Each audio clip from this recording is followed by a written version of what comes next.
Hello mga kabakes! Magandang buhay!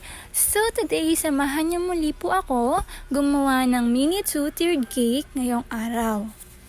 So for today's cake, ang ating pong cake base is chocolate moist cake. So itong gagawin natin is mini 2-tiered cake lang, and ang bottom tier nito is 8x4 and ang size naman ng top tier is 5x4. So, as you can see, ganito po ako mag-stack ng ating cake. So, ayan, naglagay tayo ng filling sa gitna and kinram coat natin siya. And of course, hindi natin dapat kalimutan na maglagay ng mga dowels dahil ito is yung secured, para ma-secure yung cake na kahit ibiyahin natin siya ng malayo or sa medyo malubak-lubak is sure na hindi maglilinsad yung ating cake. So guys, ganito nga pala ako mag-stack ng ating 2-tiered cake, pero dati hindi ganito yung way ng pag-stack ko. Yung akin is, kumbaga, pina-polish ko muna yung first tier, yung bottom tier, bago ko ilagay yung second tier na nakapolish na din or naka-finalize na yung coating niya. Pero grabe guys, parang ako ay nahihirapan kapag gaon kasi ay may tendency na pangit yung minsan ay nabalikot yung cake. Kumbaga parang basta nag-aiba yung kanyang ang tawagin, construction ba?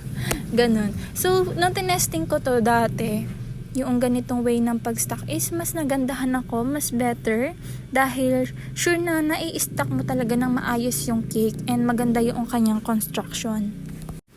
And then, sa ating top tier is naglalagay po talaga ako ng cake board bago ko ipatong yung top tier. So, tapos meron siyang glucose syrup yung board para mas secured yung cake and nakadikit siya. So, ganun din naman yung ginawa ko doon sa bottom tier. Naglalagay po ako ng glucose syrup dahil kapag siya ay nilagay sa ref and nag-set na yung glucose dun sa cake, is talagang secured and hindi na natatanggal sa position yung ating cake, sa position sa board. So, ang kulay nga pala nito is light pink and ang design nito is same dun sa birthday cake na ginawa ko last June 20. So, madali lang to. Bali, yung fog frosting is plain lang na pink, medyo light pink. And maglalagay lang din ako dito ng mga artificial flowers and mga butterflies. So, ang may birthday pala is 90 years old. And yung aking nag-order nito is talagang customer ko na since then. So, lagi siya nag-order sa akin. So, ganito pala yung frosting nitong cake. So, para sa akin, kahit ba medyo mahirap ako na i-sharp edge yung bawat cake, lalo na sa bottom tier. Yan, hirap siyang i-sharp edge.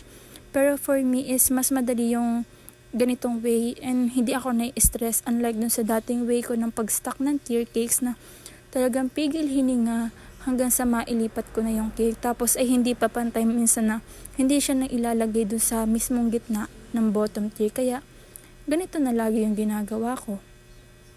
And ayan, medyo natagalan lang talaga ako dito sa pagpapakinis ng cake kasi ay gusto ko talaga ay pantay yung cake. Kasi diba minsan ay may part na yung cake ay nakadahili, gaon. So, kailangan mong i-polish yun and i-remedyo ng mas maraming icing. So, ganun lang pala yung way para mas mapaganda yung cake. Kumbaga, para mas mapagpantay siya.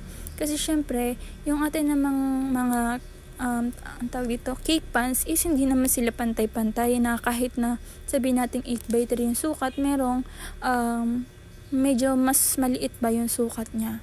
So, ganun yung way. And syempre kapag guys may mga bubbles kayo nakikita dun sa cake, is better to pop it and palitan ng bagong icing hanggang sa mawala yung ganun.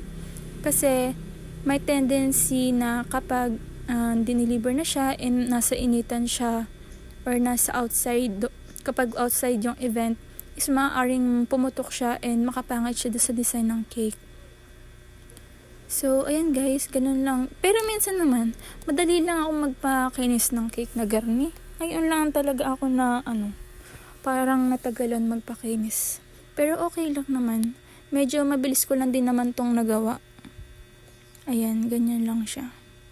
Anyway guys, kung bago lang pala kayo dito sa aking YouTube channel, at hindi pa kayo nakakapag-subscribe, please click the subscribe button below and also the notification bell para lagi po kayong updated sa aking mga cake tutorials videos na ini-upload. So minsan talagang hindi ako nakakapag-upload at minsan ay nakakalimutan kong mag-video, or minsan naman is yung mga design ng cakes na ginagawa ko is na-upload ko na rin dito sa aking YouTube channel.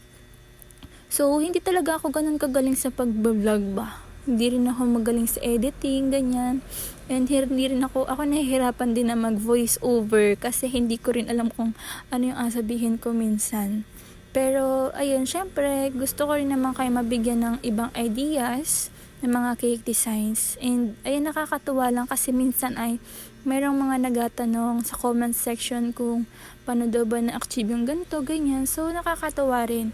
Kaya, kayo mga viewers, if ever na may tanong po kayo sa akin, is i-comment nyo lang. Though hindi naman ako maka-professional talaga sa pag-cake. And magti 3 years pa lang ako nagawa ng cake. So, ayun, ngayon ay ito yung pinagkakakitaan ko since ay wala pa akong work. Ayan.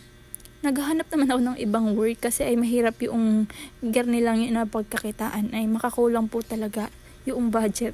So, kailangan natin ng another work para mas makaipon tayo.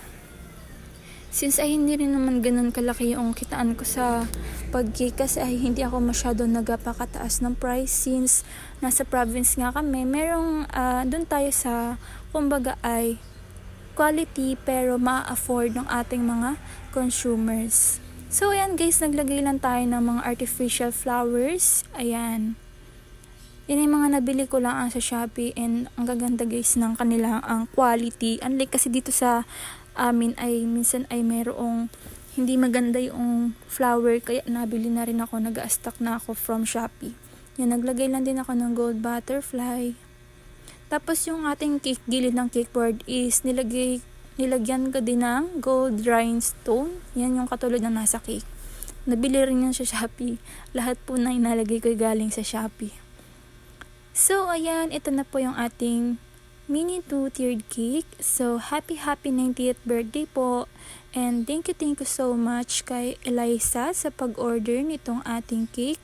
And also to my viewers.